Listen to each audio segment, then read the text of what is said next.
Hey guys, welcome back. Another unpopular opinions in Pokemon. Sakari, he made the thread. Check him out. Link in the description. As always, we're gonna start off here with Japones.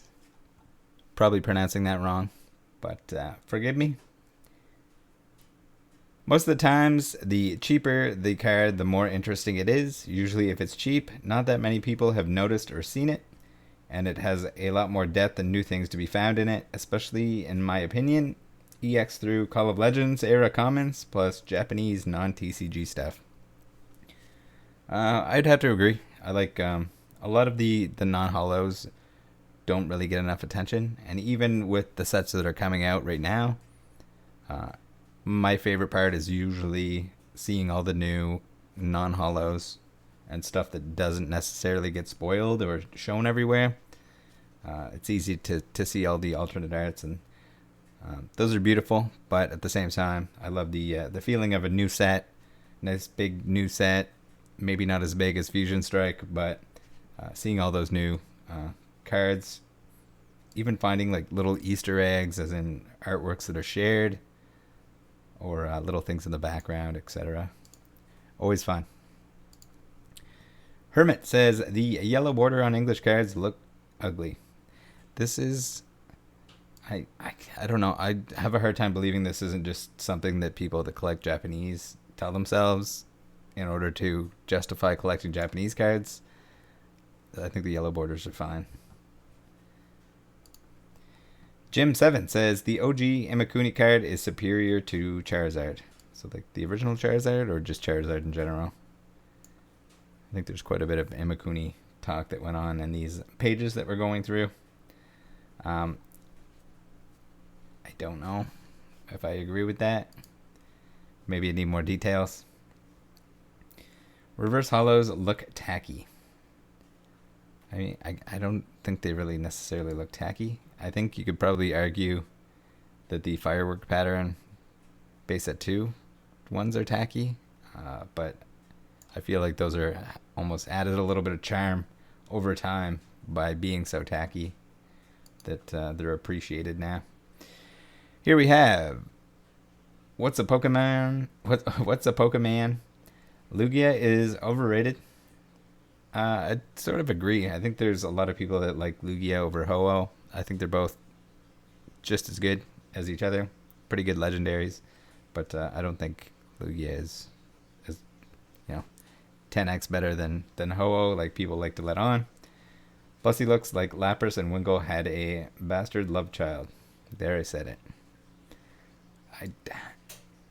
I don't know if I agree with that, but maybe we'll have to use that like Pokemon generator where you can combine two Pokemon and see if Lapras plus Wingull equals Lugia. Shuckle says Shuckle is the best Pokemon. I think there might be a little bit of bias there. I would agree that Shuckle is a good Pokemon, but not the best. That's Mawile. Sorry. Philip says binders are a lame way to store cards. So I think I have the next comment specifying what they mean by this. I think this is kind of a weird statement. I don't know. Didn't know what they meant, but here we go. The clarification on that statement. I don't really have a good system yet. I'm still trying to figure one out. I just don't like binders. So if you haven't figured it out yet, binders are pretty good for storing cards. My current storage is sleeving my cards and top loading if it's worth something, then stacking them neatly into boxes with foam and packaging chips. It's a lot like packing peanuts and packaging chips, so they can't move around. I usually, in like Elite Trainer boxes or whatever with my extra cards, I'll usually have like some packing paper or whatever from random Amazon packages and stuff like that. And I'll use that to just make sure that the cards aren't flopping around in there. It just keeps them nice and flat against each other. Cards and binders steal each other's attention too much. I much prefer appreciating each card one at a time. Having 9 cards visible on a single page is too noisy. So I don't know. I think that might just be a personal issue where you just can't focus on one thing. No offense. But I don't know. I like seeing a set together. I like when it's in a binder together. Sort of like looking through Poke Collector or anything else, looking through a set list. You see everything. It's all there. If you really want, you could put some like pieces of paper around the one card so you can look at it by itself. PB Magnet 4 says, probably been said before, but I don't like full art cards. They just look way too busy. The trainers I will give a pass on though. Some have great storytelling elements. So I don't understand the too busy part. I guess the Sword and Shield ones they have a little bit more going on in the background. But the Sun and Moon ones especially, they're pretty much blank background, like just a blank color. Sometimes there's like a texture or like a slight pattern, but I would say that they're the opposite of busy. Don't know.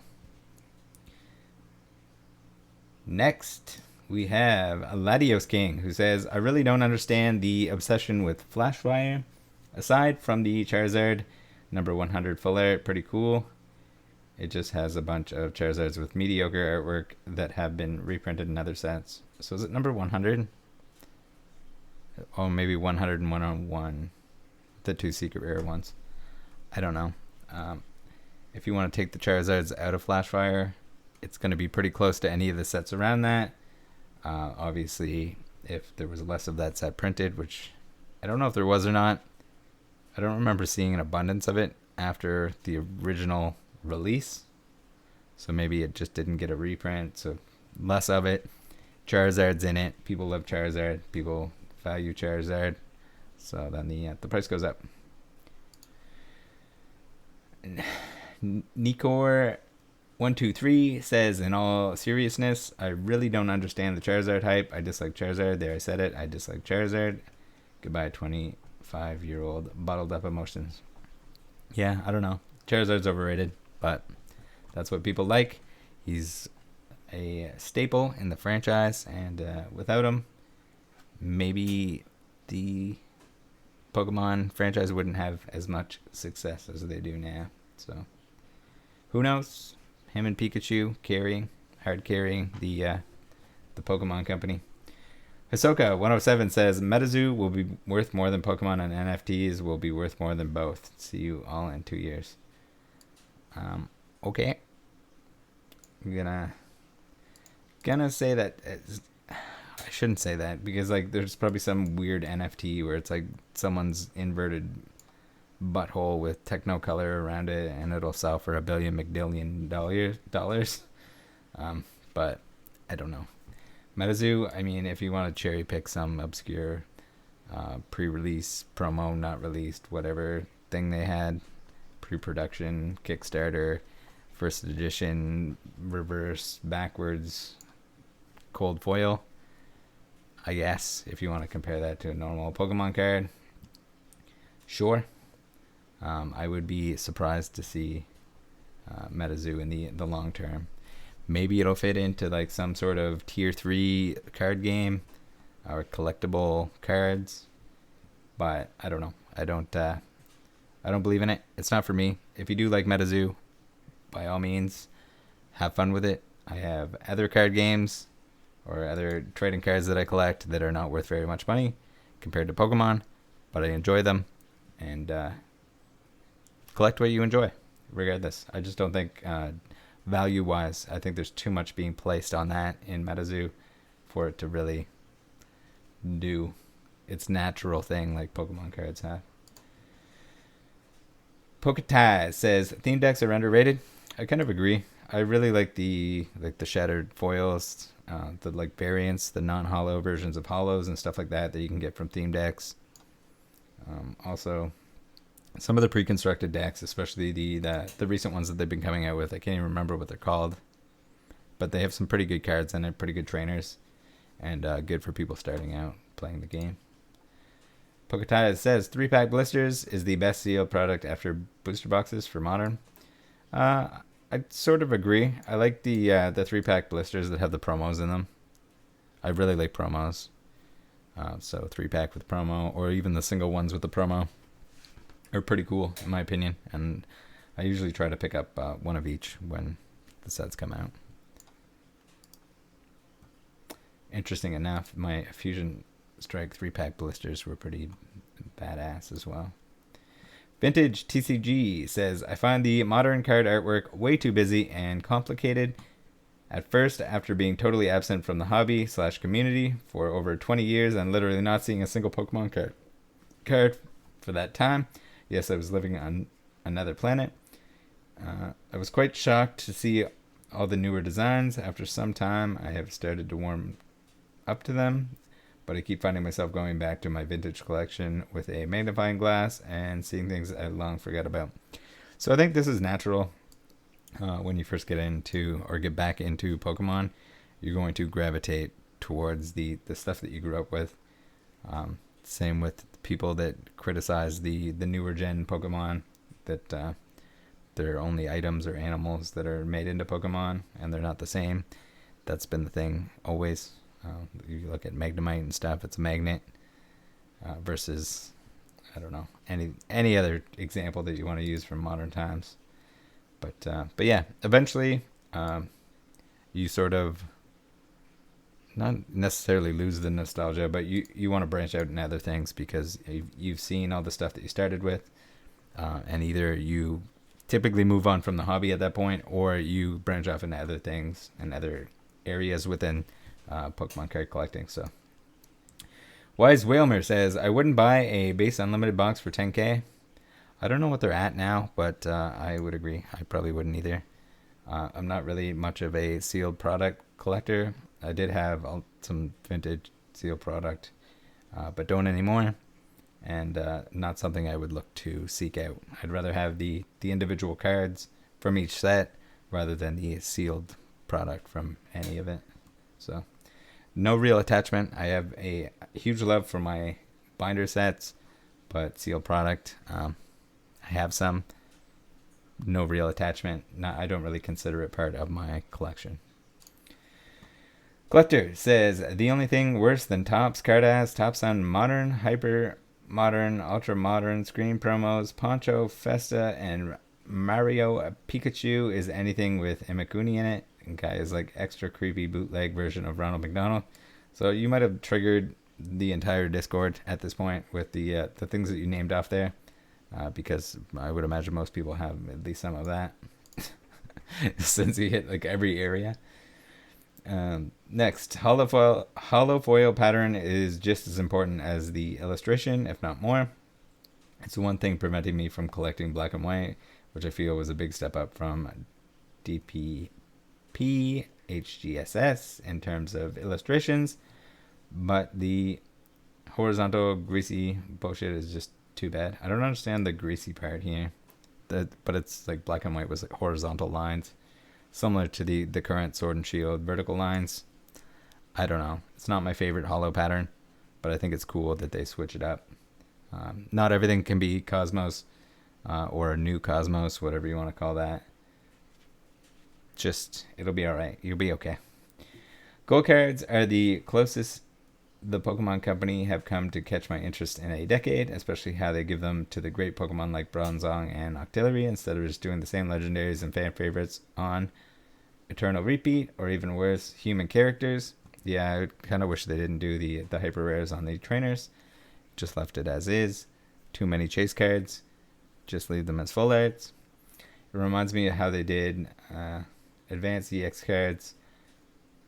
Personal favorites like Cacturne, Sharpedo, and Megcargo had actual chase cards. What a period that was. So I do like that they do the gold Pokemon, this is largely based on playability, and usually it's like the set before will have the playable Pokemon, and then the next set has the gold version of it in case you want to bling out your deck or whatever. But cool, like even Flaffy that I was able to pull from Fusion Strikes. Really cool to see those Pokemon get some special treatment. Again, too many chase cards, but they wouldn't be my first thing that I'm cutting from the current secret rares.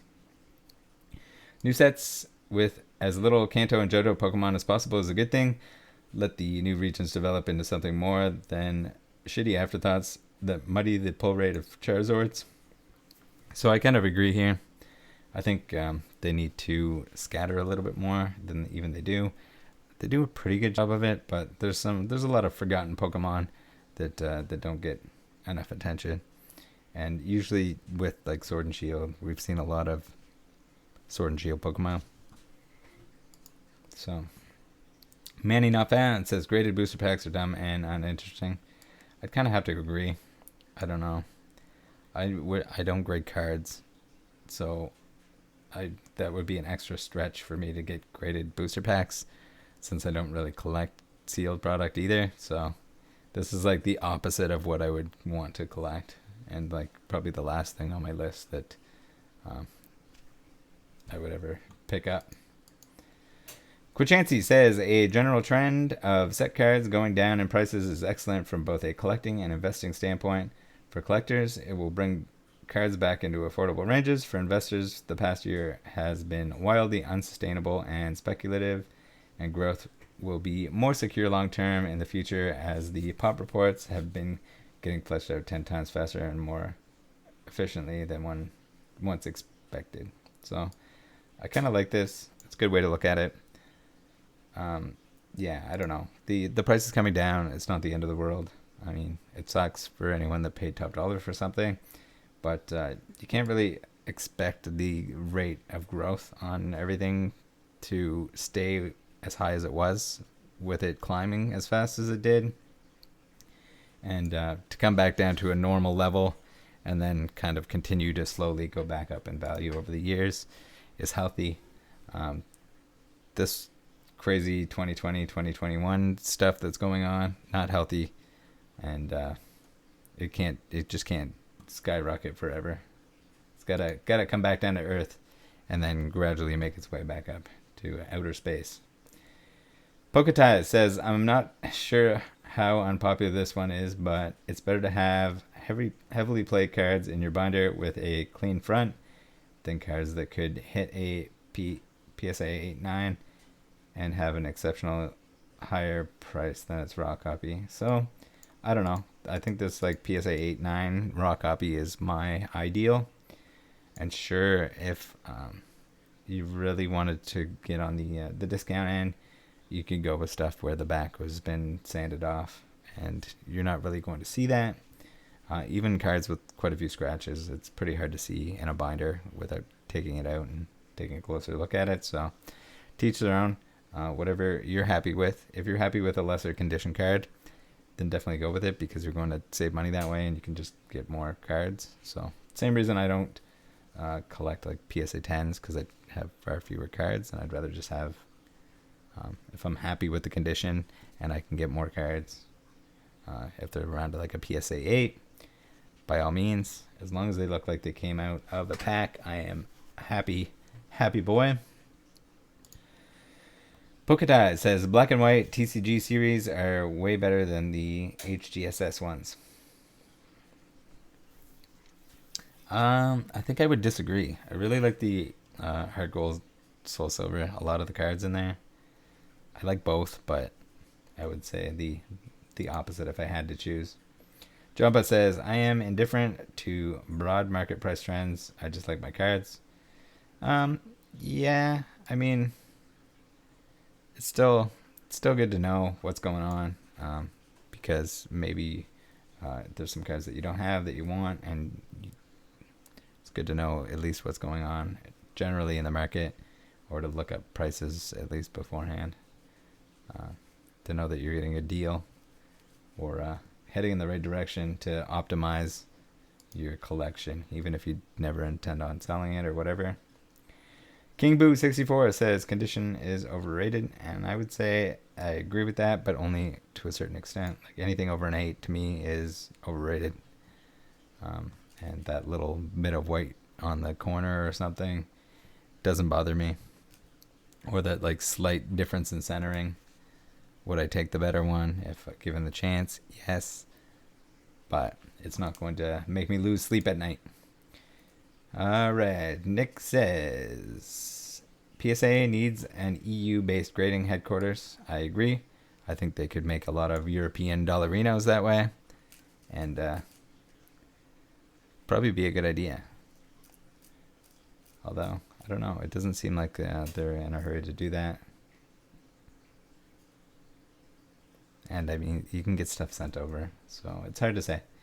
I think that's probably something that will happen eventually, but who knows? Deleted member. I don't know if they get banned or they rage quit. No rarity. I think most people dislike it because they don't spend enough time with Japanese cards. The lack of a rarity symbol is almost as noticeable as a first edition stamp to me now. I don't know if you meant notable, but I don't know. No rarity is cool, and it definitely demands a premium, so do people care about it as much as first edition English? Probably not. Will they ever? Probably not. But you can always talk to Aitzen, and he'll tell you that it's the true first edition. Him and Chum Lee both. HTWA says PSA/CGC submission videos are infinitely more entertaining than return videos.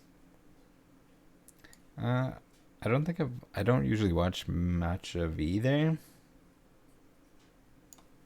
It would be kind of cool to see. It would take a lot of editing, but it'd be cool to see sending something in and have it cut so that you see the card beforehand, what you think it's going to get, and then when you get it. It would, it'd be a huge amount of work to make something like that, but I think that would be pretty cool to see. And I'm not even that crazy about grading or finding out what grades things get. It's pretty hard to tell condition without seeing the actual card in person. And even then, grading is subjective, so. Well, Buffet, the people buying from the scalpers are worse than the scalpers. I would agree to an extent. It's just funny to me that the people complaining about scalpers are the ones buying from scalpers because they're just encouraging it. If no one bought from scalpers, scalpers wouldn't scalp. No one would resell anything, and there would be more product on the shelves. I also think that scalpers are much less the problem as the amount of product versus the amount of people that hopped into the hobby and the people that have that fear of missing out. As we see now, all the Sword and Shield sets that everyone was fighting over are reprinted and available. Sorry if you have that one store that's sold out right now. There's lots of product everywhere. You go on the Pokemon Center or order online somewhere, and there's lots of almost everything available. Philip says gold/silver was way better than blue-red. I think a lot of people think this, even the people that started with red and blue. And I guess, I don't know, I would probably agree. And I was the red kid. Philip says Japanese vintage cards should be more valuable than English vintage cards. After all, they are higher quality and the cards just look more vibrant. I don't know. I've seen the side by side. I guess if that's, again, this seems just like justification for why you want to collect Japanese cards. No one cares if you want to collect Japanese cards, but go to town. Same with it's always that or the yellow borders is usually the excuse, but maybe they're less expensive. Maybe you want to use that as your reasoning for collecting it. Maybe you like the Japanese cards because it's an affordable version of the English card. Maybe you like it because it's the original, where it was in Japan before it was in English and the rest of the world. Ultra Luxury Cardboard says Yukamori cards have the best art. Easy. I would say that just because you're specifying Yukamori, maybe people would disagree and say that some other artist is the best art. But I think many people would agree that they really enjoy the Yukamori claymation boys. Isanagi says the large retrace and evolutions and eventual retrace on other modern cards / sealed products won't be because of PSA's backlog clearing up or because scalpers ruined the hobby for them. People are just starting to get bored of Pokemon cards, burnt out, especially as concerts, etc. return. People are going to leave the hobby as fast as they came in. So I kind of agree with the majority of this, but I don't think they're going to leave as fast as they came in. I think it'll be a little bit of a slower drop off. But from my experience, most people that get into Pokemon cards They get back in. They collected as a kid or whatever. Usually about a year after they start collecting again, they kind of burn out and lose interest. So I think we're going to see a lot of that happening. Also, when the money isn't there, there's going to be a lot of people that are just not there because that's their reason behind it, for monetary gain, or maybe people get burned. Maybe they buy Vivid Voltage booster boxes for way too much money and it got reprinted, and they should have listened to Rattle Pokemon. All right. Nick says Japanese is underrated big time. I feel like this is like the theme of the video, with the Japanese is underrated. I don't think it's necessarily underrated. I just think people gravitate towards the English cards since they can read them. Most people want the English ones if they grew up with English. Just how it's going to go. Lavender Gengar says Japanese, base set, jungle, and fossil, and some European languages as well. Looks so much better than English. That holo is really bland and weak. So I don't know what European languages does he mean, like the German and Italian and French cards? I don't know if I've ever compared those ones to English. I don't think you see them very often, but maybe in Europe they're more prevalent. Hard to say. I think the holo is fine. But to each their own. HTWA says people in this community fetishize binder collecting, but if you really love the cards, you would prioritize making as much money as possible in your life so that you could eventually afford all of the cards that you could ever want. So I don't know. That's like if you just like work the whole time and then you just buy it all at once, then it kind of ruins it, I would think. Like I couldn't imagine just like having enough money to just buy every card that I'm collecting and or have somebody like go and fetch them for me, versus the thrill of the hunt and gradually collecting everything and trading and everything else is part of the journey. So I don't know. It's weird. I don't know if they were trolling because there's a few more comments after this that I didn't include about how if you collect binder cards, then you're never going to have trophy cards, but some people don't necessarily want trophy cards. I personally don't. They're not my thing.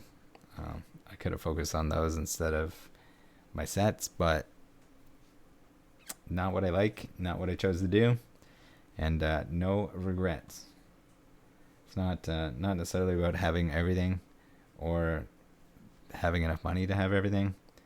You can enjoy the hobby, and so I'm not sure what binders have to do with that. I guess the cards aren't valuable enough. They have to be in a slab. All right, last one. Deleted member. Again, I wonder if this is the same deleted member. Unpopular opinion, question mark.